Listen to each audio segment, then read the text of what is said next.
guys. Maaga tayo magla-lunch ngayon. Ang ulam ko ay pinaritong tawilis. Yan, yummy.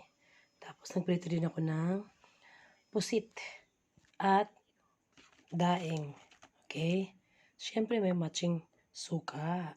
O, diba? So, mukbang lunch tayo na naman ngayon. Wala tayong gagawin kundi kakain dahil tayo ay mag-isa lang sa bahay. So, wala tayong kalaban-laban sa mga pagkain. Start tayo, guys. So, kain na tayo ngayon. Salang ko.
Ang sarap ng tawilis.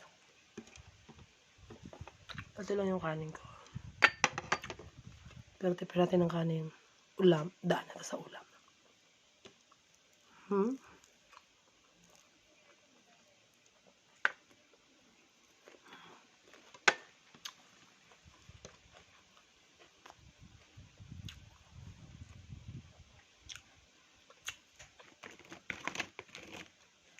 Pusit.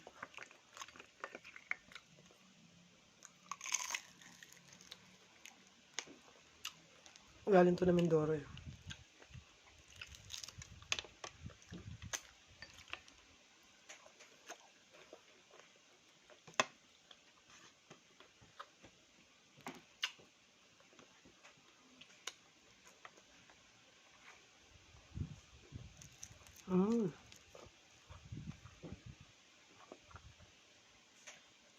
At tawilis wala tayong sasayangin.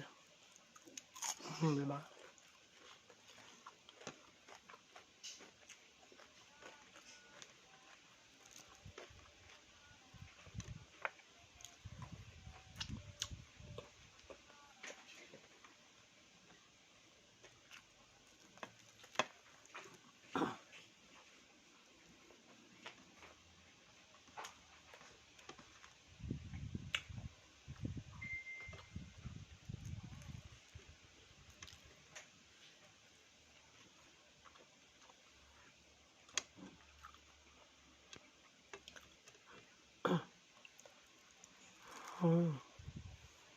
Sweet lang natara. Malang kilo ng isda. Kaya huwag tayo matitira.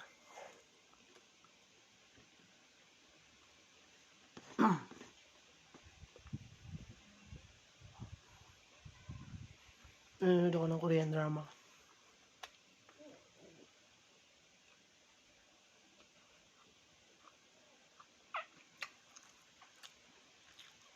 At Dark Chronicles. Hindi ko na binabasa kasi medyo naintindihan ko naman ng konti.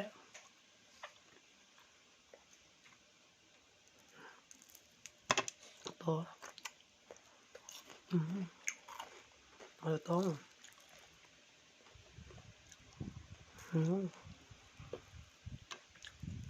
Yummy. May nakaabang sa akin, no?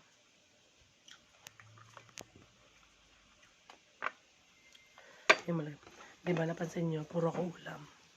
Hindi ko pa ubusin yan kahit konti kasi para lang, kunwari, malakas, marami kang kanin.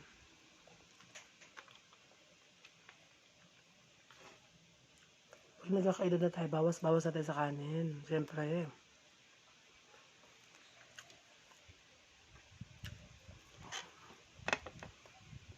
ba? Hindi ko lang ito malulunok.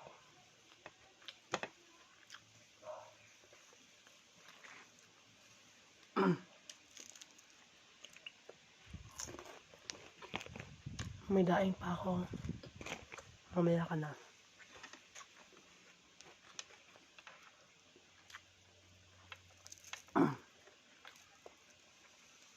Di ba? Pag nag-isa ka, daanin mo na lang sa pagkain. At least na-enjoy mo yung sarili mo mag-isa ka lang.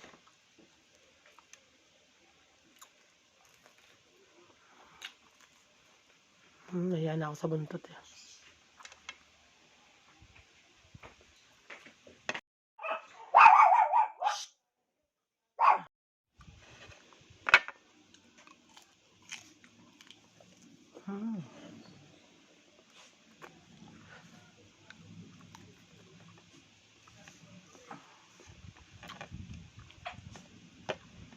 Makulat yung squid pero masarap.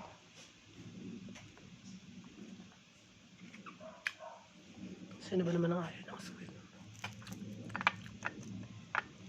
Wala akong boses pero kain lang.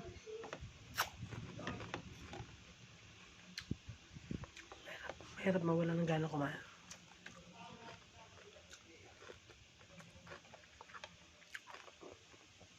Kahit nararamdaman, ba't may nararamdaman ka, kain lang.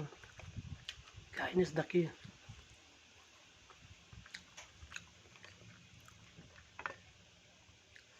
Para yung suka ko umalat na. Wala naman akong lagay sa suka eh.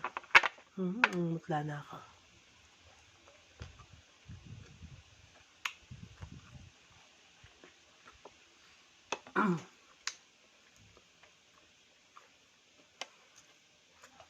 Marami natin kumakain na. Hindi na lang ako mag-dinner mamaya. Kaya niyo ba yun? Hindi nag-dinner?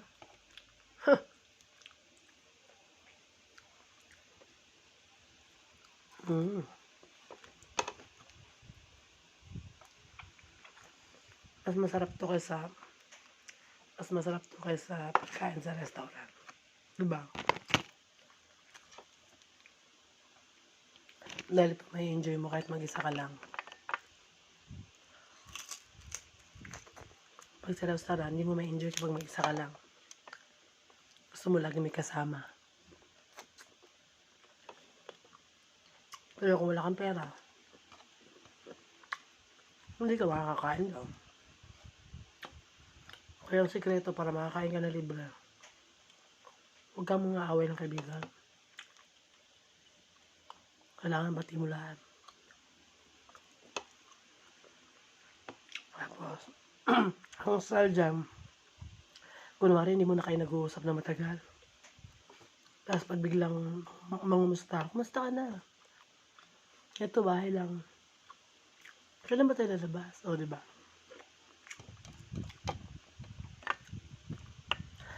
Sabi mo gano'n, wala akong pera eh. Siyempre, magkukusaya sila maglilibre sa'yo.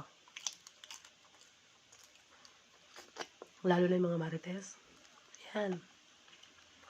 Kasi meron yung gusto malaman sa buhay mo. Kaya kanyan, kain sa labas.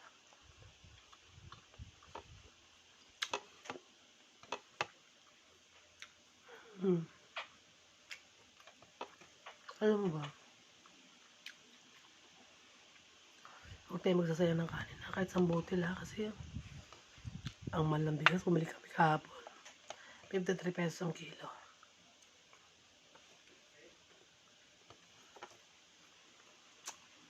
Grabe. Pero ang dami pa rin mataba dahil sa kanin. Parang nayaan ako sa isda kasi maubos ko na.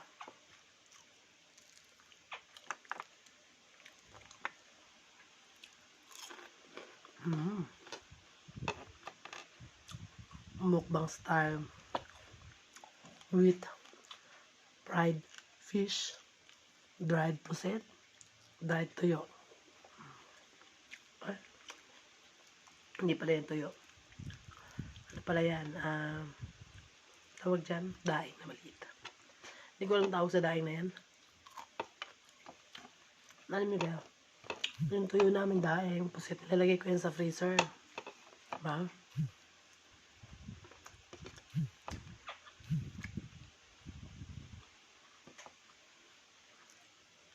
Para hindi masira. Ito na yung cute na dahil. Cute siya kasi tinan mo. Uy, napaka-crispy naman pala nito. Parang kinulang ang suka ko.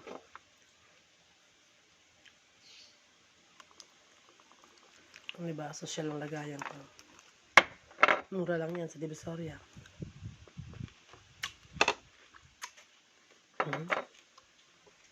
Vinegar.